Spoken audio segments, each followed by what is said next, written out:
Hello and welcome to Indus News, live from Islamabad. I'm Jawad Tehami and these are the headlines.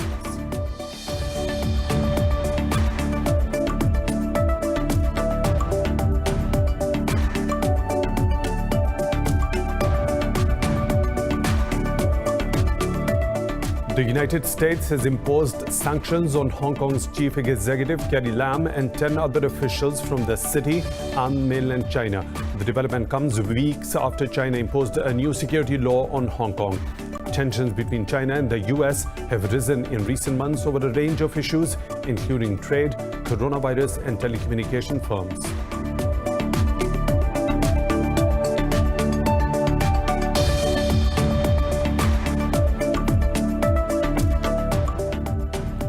Israeli troops have shot dead a 23-year-old Palestinian woman in occupied West Bank. Palestinian officials said the woman was killed during a raid in the area that led to clashes.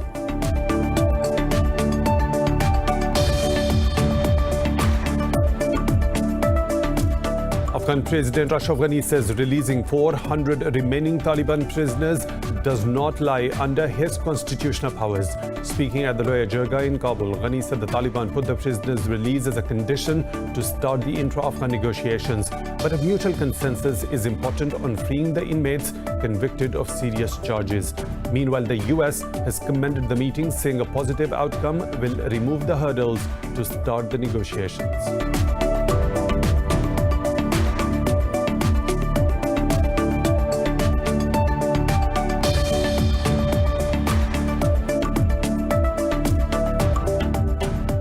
In India, 15 people have been killed after a landslide triggered by heavy rains hit the southern state of Kerala.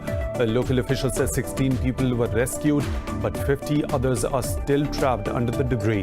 The area has been witnessing heavy rains for the last 3 days, leading to disruption of communications.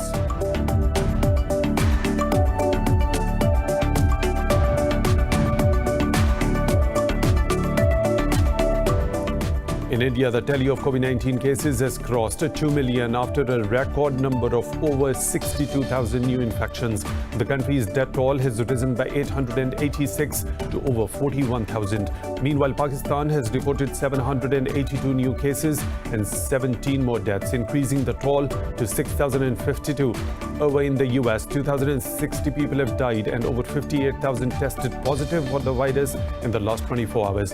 Globally, the virus has claimed over 715,000 lives while infecting more than 19.1 million people.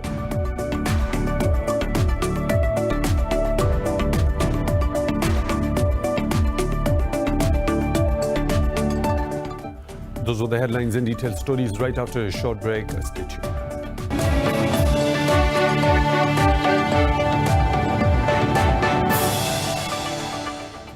Welcome back, and now for the news in detail. Afghan President Ashraf Ghani says releasing 400 remaining Taliban prisoners does not lie under his constitutional powers. Speaking at the Loya Jirga in Kabul, Ghani said the Taliban put the prisoners' release as a condition to start the intra-Afghan negotiations. But a mutual consensus is important on freeing the inmates convicted of serious charges. He said the group offered to start the talks within 3 days if their prisoners were released immediately. Meanwhile, Loya Jirga Chairman Abdullah says no one will be able to win through war. Therefore, negotiations are very important. Earlier, US commended the meeting, saying a positive outcome will remove the hurdles to start the negotiations. For more on this, we are joined by Afghanistan-based analyst Hamdullah Hamdard, who attended the Grand Council of Elders in Kabul. Thank you, Mr. Hamdard, for talking to Indus News. The Taliban have balked at the Grand Assembly of Elders to decide the fate of 400 inmates. What is the importance of the meeting now after their disapproval? I'd like to say that it's not about Taliban and their opinion about the Grand Council. It's about the government and the people of Afghanistan to decide whether to release those 400 Taliban or not. The government says those 400 Taliban are criminals. They're either part of mafia, or they're killers, or they have rape cases and kidnap cases and other cases. That's the problem, and that's why President Ashraf Ghani needs the approval of the people either to release these prisoners or not to release them. So, Mr. Hamdard, addressing the Grand Council, President Ashraf Ghani said it's beyond his powers to release the remaining prisoners. Can this Grand Council come up with the sort of a solution that could lead to peace talks with the Taliban? Ashraf Ghani said that it was beyond his power. Yes, the constitution hasn't given him enough power in this regard, and that's why he is referring this problem to the people. If the people decide in the Grand Council, then the prisoners will be released. Otherwise, they will not be. And last but not the least, the prisoner swap was part of the Doha peace deal. Then why is the Afghan government reluctant to implement this provision of the agreement? The prisoner swap was part of the Doha deal, yes, but the Afghan government was not part of the Doha deal. That's why they are just showing their commitment towards the peace process and towards the inter-Afghan peace talks to start soon. That's why Afghan government released those prisoners, and only 400 prisoners out of 5,000 prisoners are still in jail or prisons. And I don't think they will be released easier because their crimes or their cases are very tough, and President Ashraf Ghani, as the President of the Islamic Republic of Afghanistan, does not have the constitutional authority to release those prisoners. Let's see what the Loya Jirga decides or the Grand Council decides that will be implemented. I think people will definitely ask for release of these prisoners, but they will set some conditions, and without conditions, they will not be released this time. Mr. Hamdullah Hamdard, the analyst joining us from Kabul, thank you for talking to Indus News. We really appreciate that. Now, moving on, Pakistan's Prime Minister Imran Khan has held the recent Security Council meeting on occupied Kashmir. In a series of tweets, Khan said the Kashmir issue has to be resolved in accordance with the relevant UNSC resolutions. He said the Security Council has the responsibility for not only maintaining a global peace, but also of ensuring the implementation of its resolutions on occupied Kashmir. He added that Kashmiris must be given the right to self-determination under a free and fair plebiscite. Khan said Pakistan will continue to extend all possible support to the people of occupied valley until they secure their right. The US has imposed sanctions on Hong Kong's chief executive Carrie Lam and 10 other officials from the city and mainland China. The development comes weeks after China imposed a new security law on Hong Kong. The sanctions were imposed under an executive order US President Donald Trump signed last month for Beijing's moves in Hong Kong. The sanctions target Hong Kong Police Commissioner Chris Tang and his predecessor Stephen Low. In a statement, Treasury Secretary Stephen Mnuchin said US stands with the people of Hong Kong. He said Washington will use its tools and authorities to target those undermining Hong Kong's autonomy. Tensions between China and the US have risen in recent months over a range of issues, including trade, coronavirus, and telecommunication firms. China says it firmly opposes executive orders by the US President Donald Trump to ban transactions with Chinese owners of TikTok and WeChat apps. Foreign Ministry spokesperson Wang Wenbin says Beijing will defend the legitimate rights and interests of Chinese businesses. Meanwhile, TikTok has said it was shocked at the Trump administration's order and can go to the US courts to ensure fair treatment. The company said it will pursue all remedies to ensure the rule of law is not discarded. Earlier today, Trump signed orders banning dealings with ByteDance and Tencent. The US alleges the apps automatically capture personal and proprietary information of American users, which is then accessible by the Chinese Communist Party. Israeli troops have shot dead a 23-year-old Palestinian woman in occupied West Bank. Palestinian officials said the woman was killed during a raid in the area that led to clashes. The region has been tense since Israel's Prime Minister Benjamin Netanyahu announced plans to annex parts of the West Bank. Palestinians and the international community have already rejected Israel's annexation plans. In Lebanon, anti-government protesters have taken to the streets of Beirut after the blast that killed 157 people and injured over 5,000 on Tuesday. Clashes broke out between riot police and demonstrators who are calling for the government to resign. Riot police were deployed at the protest after some demonstrators burned objects and hurled rocks at the security forces. The protesters blamed the government's negligence for the blast. Since the explosion, 2 government officials have resigned, saying the catastrophe has highlighted the need for a change in leadership.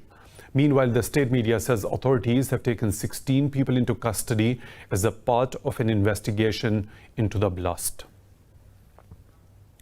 The World Health Organization has appealed for $15 million to cover emergency health needs in Lebanon following the Beirut port explosion. In a statement, the health agency's representative to Lebanon, Imran Khan, said that up to 300,000 people have been displaced and need food or shelter. She said 5 hospitals in the area which were affected by the blast are either not functioning or partially functioning. Meanwhile, primary healthcare facilities in Beirut are also damaged or out of action. The WHO also said it is planning an environmental assessment on the impact of the fumes caused by the explosion of ammonium nitrate. The health agency has called for the aid amid an economic crisis and rising coronavirus cases in Lebanon. The global number of COVID-19 cases has crossed 19 million with over 715,000 deaths. This comes as the US records 2,060 more deaths and over 58,000 new infections, increasing the tally to nearly 4.9 million. Over there in Brazil, 1,237 people have lost their lives to the virus in the last 24 hours, taking the fatalities tally to over 98,000. More in this report.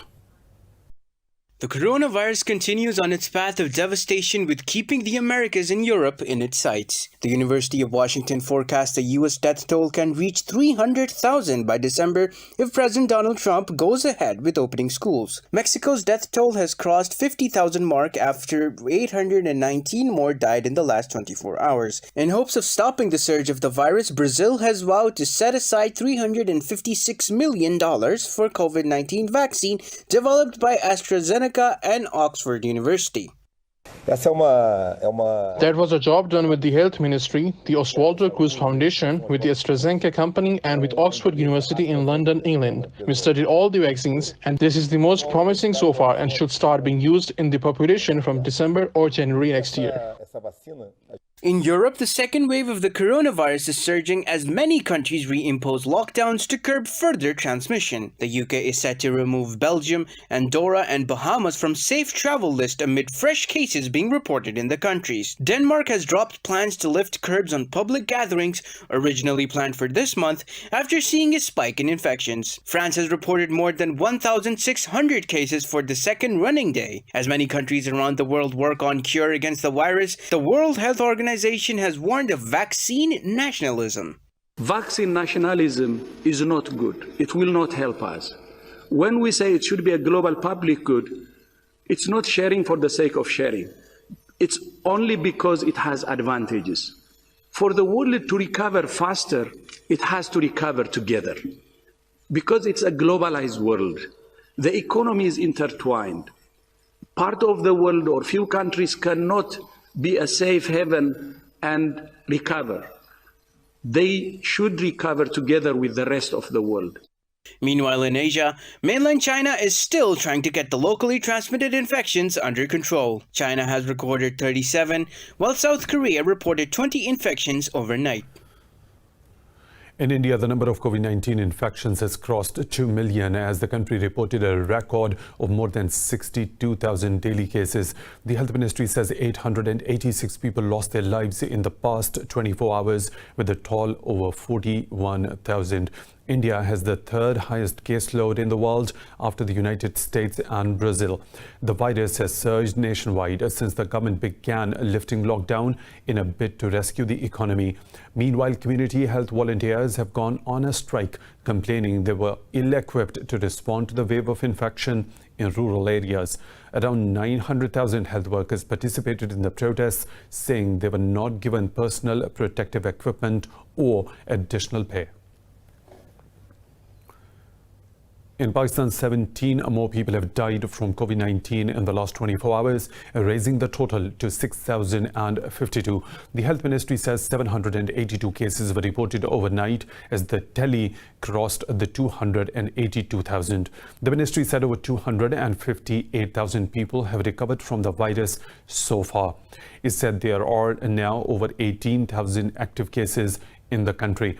Sindh remains the worst hit province with over 122,000 infections, while Punjab has reported more than 94,000 cases.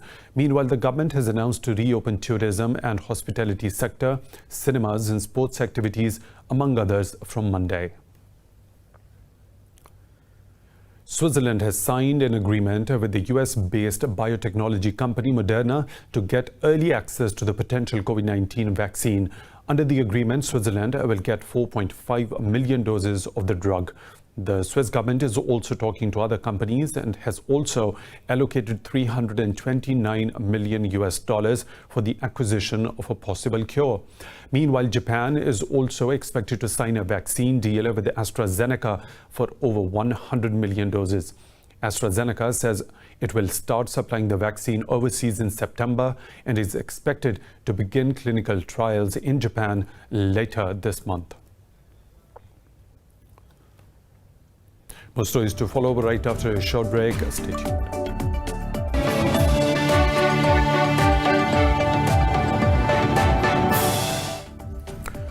Welcome back. In Sri Lanka, the ruling alliance of the Rajapaksa brothers has won a 2/3 majority in the parliamentary elections. Official results say the Sri Lanka People's Front has bagged 145 out of 225 seats and 5 more from its allies. The party received 6.8 million of the popular vote. Prime Minister Mahinda Rajapaksa and his brother Gotabaya have secured the supermajority needed to carry out the promised constitutional changes. Gotabaya Rajapaksa said the results indicate an excellent victory for the SLPP. The opposition of the former Prime Minister Ranil Wickremesinghe has been trounced, having lost all but one of 106 seats it held in the outgoing parliament. U.S. Health Secretary says his upcoming trip to Taiwan is designed to reaffirm Washington's partnership with Taipei. In an interview, Alex Azar praised Taipei for its transparency and cooperation in the public health field. He said the visit is about Taiwan and the U.S. as well as the joint partnership in public health. On Wednesday, China slammed Azar's visit to Taiwan, which Beijing considers a renegade province. Foreign Ministry spokesperson Wang Wenbin said Taiwan remains the most important and sensitive issue in Sino-US relations. He said Beijing opposed any official interactions between Washington and Taipei. This will be the highest level visit to the territory by a US official in 4 decades. Secretary of State Mike Pompeo says U.S. Special Representative for Iran Brian Hook is stepping down. In a statement, Pompeo said the U.S. envoy for Venezuela, Elliot Abrams, will add Iran to his role following a transition period with Hook. Pompeo did not give a reason for Hook's decision to leave. It was not clear when Hook will finish, but the announcement comes at a crucial time for U.S. diplomacy on Iran. The UN Security Council prepares to vote next week on a U.S. bid to extend an international arms embargo on Iran. If unsuccessful in extending the arms embargo on Tehran, the U.S. has threatened to trigger a return of all UN sanctions under a snapback process. Libya's government says it welcomes U.S. sanctions on 3 individuals and a company alleged to be smuggling fuel and drugs to Malta. In a statement, the National Oil Corporation said the network has made significant attempts to destabilize the country. The NOC said they will continue to submit reports to the Security Council and follow legal procedures to hold all these people and entities accountable. Earlier, the U.S. Treasury Department announced sanctions on Libyan nationals and a Malta-based firm, Al-Wefq Limited, for illegal activity. The department's Deputy Secretary, Justin Muzinich, said the conflict in Libya stems from competition for control of smuggling routes. In India, 15 people have been killed after a landslide triggered by heavy rains hit the southern Kerala state. A local official said 16 people were rescued, but 50 others are still trapped under the debris. A heavy downpour in the area is hampering rescue operations. The area has been witnessing heavy rains for the last 3 days, leading to disruption of communications. The Weather Bureau has declared a red alert in 3 of the state's districts, Kozhikode, Wayanad and Idukki.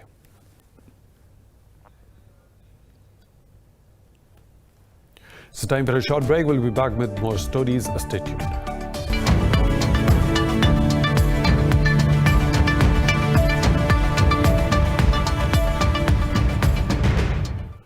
European stocks are trading low ahead of a key US federal jobs report and amid rising tensions between Washington and Beijing. Frankfurt's DAX is fractionally low. London's FTSE 100 has lost marginally. CAC 40 in Paris is also down. Pan-European stock 600 is less than 0.5% lower. Earlier, stocks in Asia declined over US orders to ban transactions with app giants Tencent and ByteDance. Iraq says it will make an additional cut in its oil production of about 400,000 barrels per day in August as per the OPEC Plus Supply Reduction Pact. In a statement, the oil ministry said the oil output cut in August will be over and above the agreed cut for the month. The OPEC and allies began a record supply cut in May to bolster oil prices hammered by the coronavirus crisis. Iraq is cutting output by 1.06 million barrels per day under the deal. Baghdad says it is committed to the OPEC Plus agreement and will boost compliance. The country had told OPEC Plus it will make up for overproduction in May and June through larger cuts in later months. Iraq's total oil exports for July averaged 2.76 million barrels per day.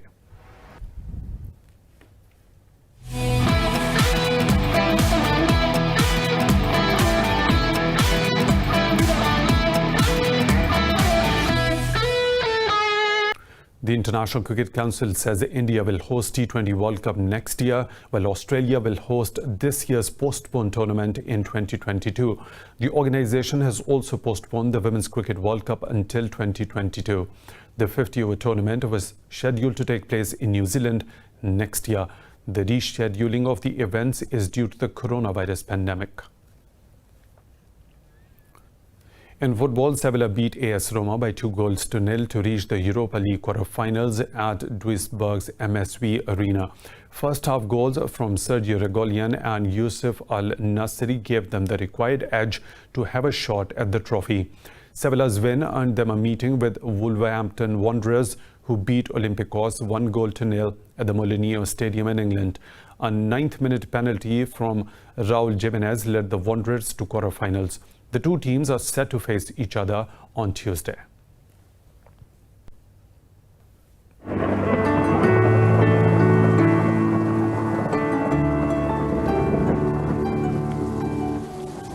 Another weather situation from around the globe.